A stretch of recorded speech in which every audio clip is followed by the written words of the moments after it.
Fox 5 and Hot 97 present Street Soldiers with Lisa Evers.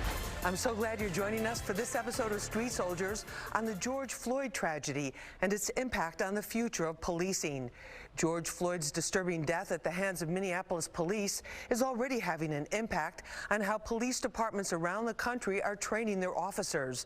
The goal is to respect everyone's civil rights while providing safety for all and making sure this never happens again. In the days and weeks following the tragic death of George Floyd while under arrest by Minneapolis police, hundreds of thousands of Americans from many walks of life marched alongside the African American community, often under the Black Lives Matter banner. Devin Jacob is a former police officer and co-counsel on the George Floyd civil case. He says we need to pay attention to the outrage because it's based on reality. There is a true problem in America that needs to be fixed. And that, yes, race definitely factors into the problem, but the problem is so much greater that the system needs to be rebuilt from top to bottom. Jacob says if policing is truly to be considered a profession, all police officers should be trained according to the same national standards and be licensed, like doctors or lawyers.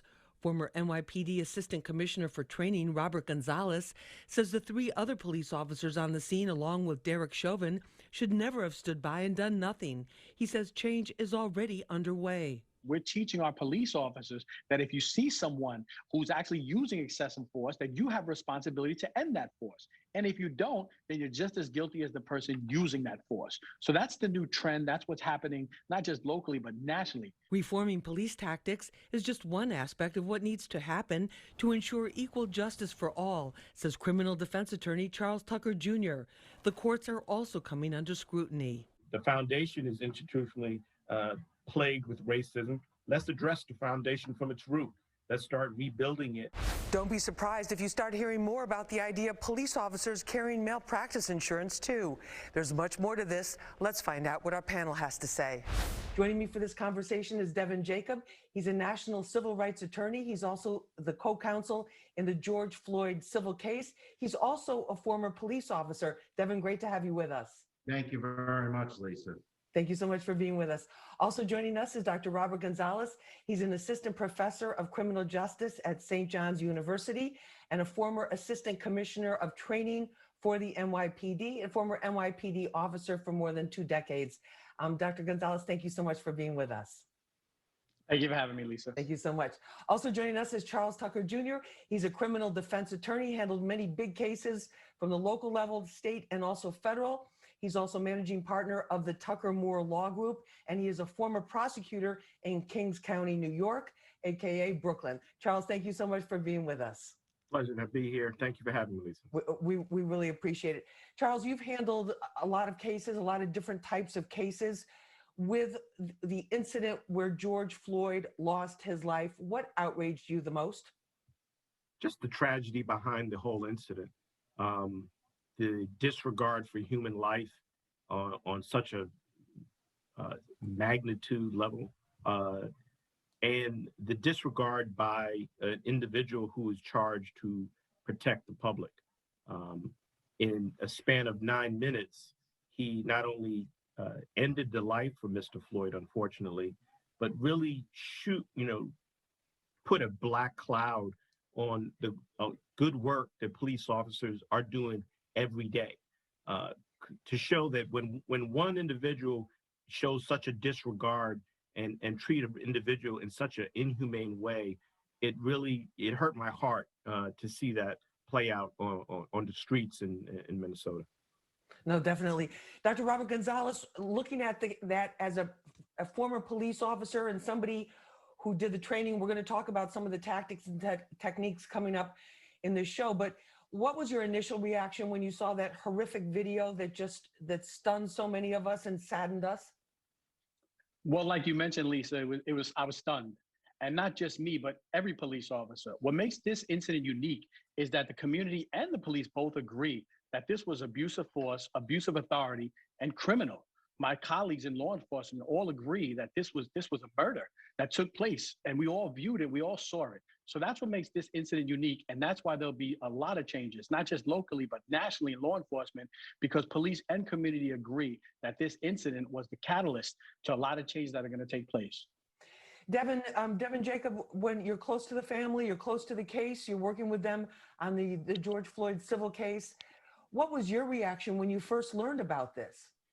Well, again, as a former police officer watching the video, it was just shocking that 4 separate police officers would believe that their conduct is okay as it's occurring.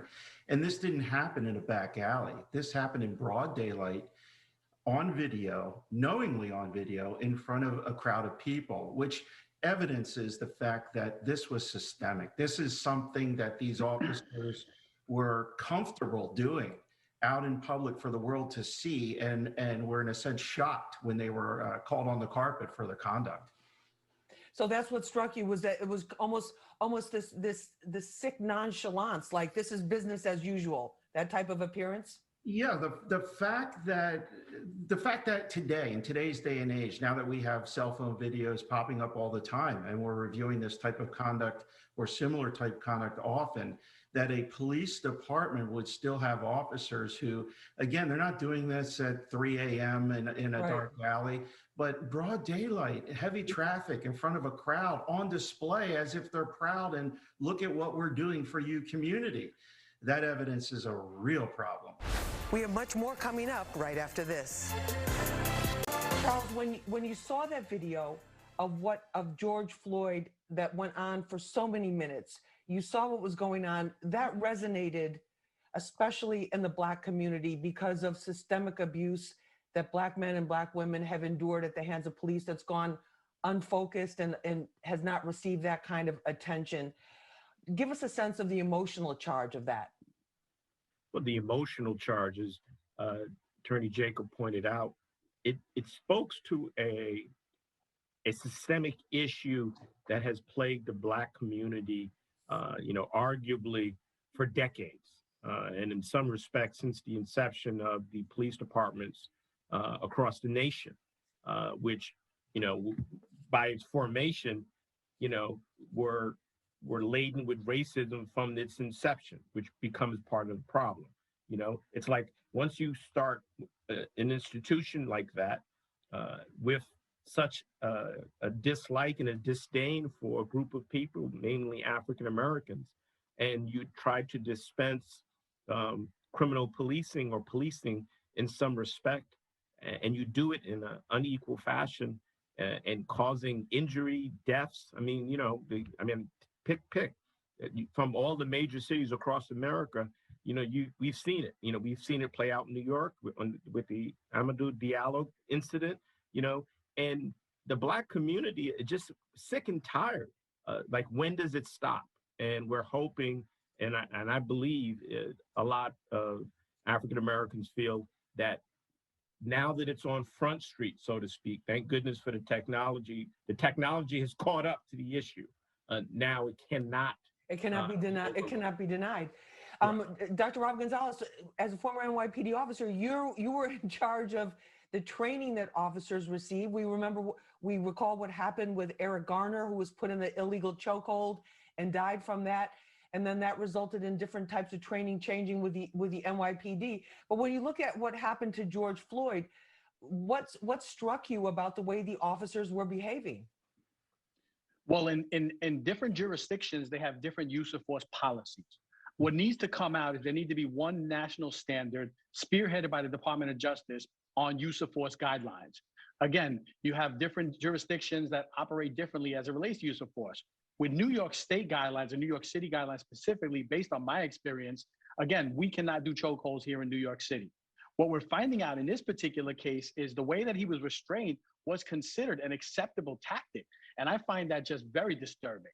So I think the Department of Justice needs to step up. They need to identify one use of force policy for every agency here in America. There are 17,000 law enforcement agencies, and depending on what state, what community, and what jurisdiction will dictate what your use of force policy is. So here in New York, it was extremely disturbing to New York City police officers. And again, I think all police officers thought that this particular incident was, again, very disturbing. There was no way to explain it away, no way to justify it. Devin, what are your thoughts on that? Because you're part of a lawyers group nationally trying to create police reform. And again, speaking as a former police officer, how big a range is there and what's considered acceptable? And is it time for us to have some sort of national standard or national training standards for all departments, especially with our society so fluid and mobile now? Well, I think Dr. Gonzalez hit the nail on the head, and that there needs to be a national standard that is overseen by the federal government. But I would almost go one step further. I think instead of it just being a policy from the Department of Justice, I think it needs to start with a legislative mandate. That way, the policy of the type of policing that's provided does not change from administration to administration. But to something that Attorney Tucker said, it's almost ridiculous to say that race doesn't play into this. Now, is race the only issue? Probably not. But the fact is, the preamble to our Constitution, we the people, referred to free white men. And they proceeded to create a racist, sexist document. And then when there were amendments to it, the 13th Amendment, for instance, freeing slavery, they made an exception for criminals. And then, of course, we had sharecropping and other type of programs that basically put largely Black people back into a criminal status. And policing that grew out of a handshake with the Klan and with other white supremacist groups to be slave patrols. And so to say that an organization that starts off on a set of laws by people who intended there to be racism in the system that was created, and then with organizations that were, again, intended to have a racist mission, and to say that today it doesn't factor in, it is simply ridiculous. You say that's systemic. Charles, I see you shaking your head on that. Absolutely. To trace it back, because when there's a problem, Lisa, in order to properly address it, you got to look at it and address it from its root. Otherwise, it continues. All you do is window dressing. You don't really look at the issues. But if you look at the issues from its inception and see how these police departments from its foundation was set up, and Attorney Jacob is right, they were set up to police mainly African-American, as they was seen as the problem, the evil that needed to be, locked up, jailed, harassed, killed in some respects. And then it perpetuates, because once they're locked up, then the courts, dispense, Lady Justice has been peeking out from the blindfolds for years, right? We all know it. We practice in the courts. We see the unequal justice that gets dispensed. In some respects, she takes off the blindfold and she's looking, and she sees color. And it causes a disheartening for those who believe in, land of the free, home of the brave. We all are entitled to equal treatment under the law. And then when you lose the case and it's appealed, or you try to hold those who are accountable, which what they're trying to do in the Derek Chauvin case, the sovereign immunity, the law protects them. And it's like, when they break the law, isn't justice supposed to bring them into subjection of the law? Charles, in terms of the case against Derek Chauvin and the police officers, the cases, since the civil case was already settled, is that going to play an impact in any jury's mind, or will that be able to be brought into the criminal case? Okay, let me put my defense attorney hat back on. All right. Absolutely. I'm arguing that all day.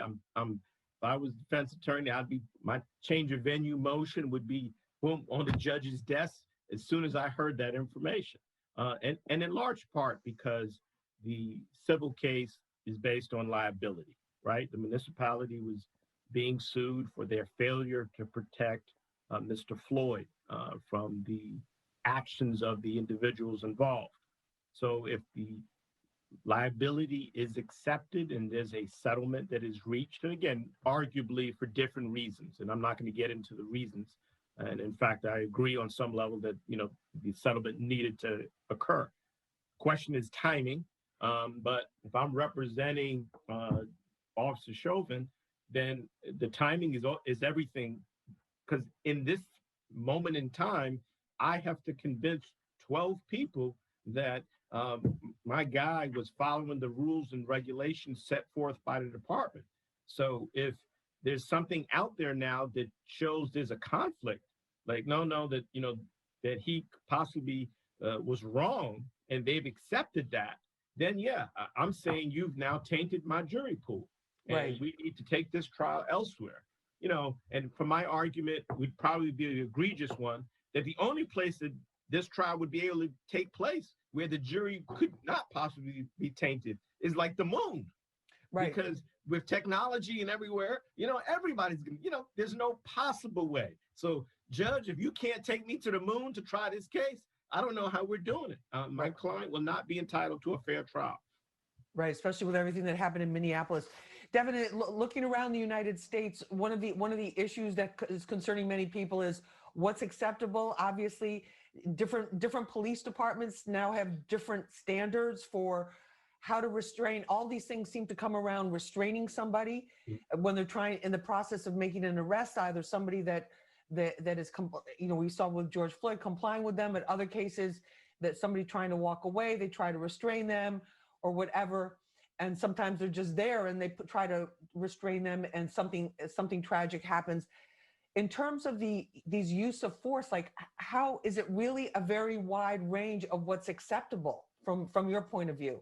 It's more than that, Ish. I wish it could be just a simple policy change that is required. Realistically, there's, as we discussed earlier, there's certain ideologies that have been ingrained into policing and police agencies. And when you bring those to the street and you tell your officer that the standard the federal Constitution requires is that your conduct to be objectively reasonable, then the question becomes, objectively reasonable in our community, in our department, or objectively reasonable across the United States. It's interesting, though. I mean, George Floyd died in the streets, and it was horrific. But there wasn't a real call to change until corporate America began to burn down. And we have to remember that. And so now there is this movement to force change to make sure something like this does not happen. I hope it's not lost, but the memory span of the people of America, frankly, is very short. But there does need to be a national standard. That's what needs to happen at this point. And now's the time. The fire has been lit.